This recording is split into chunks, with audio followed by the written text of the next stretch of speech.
Last Friday, the European Commission announced a €60 million support package for Tunisia and a €67 million operational support package for migration. However, Tunisian President Kais Saied rejected the support outright, saying it went against a deal which was agreed 3 months ago. There's also a feeling in Tunisia that France is trying to resolve the migrant crisis in the Mediterranean on its own terms. The president rejects what the EU announced, not because it's a small amount, but because the proposal conflicts with the aid agreement that promised €1 billion. Europe, and especially France, want to impose on Tunisia a strategy unilaterally to fight against illegal migration without Tunisia's consent.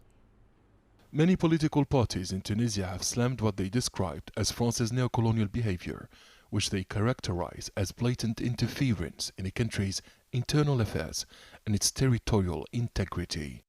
Now the African feels poor because of the strategy of France. As what he said, Mr. Macron, lately, that he said that Tunisia is responsible. This is our sovereignty, this is our internal decision.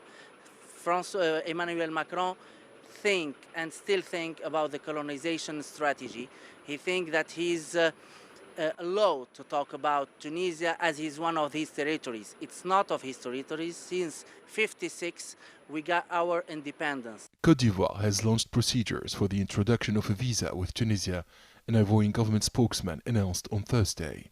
Analysts in Tunisia believe this decision was taken following meetings with France, as many migrants who have reached France are Ivorian nationals who departed illegally from Tunisia. France is trying to put pressure on Tunisia. After failing to convince the country with financial incentives, it's now threatening to blockade the Mediterranean. Following Tunisia's decision to reject being Europe's border guard, the political pressure will increase on other African countries whose nationals are viewed as would-be migrants. Italy, France's neighbor in the North Mediterranean, has come down hard on France's historical direction in Africa. In May 2019, former Deputy Prime Minister Luigi Di Maio said French policies had helped create poverty and cause migration on the continent. Just last November, Prime Minister Giorgia Meloni said France, quote, continues to exploit poor African countries, which then adds to Europe's illegal immigration crisis.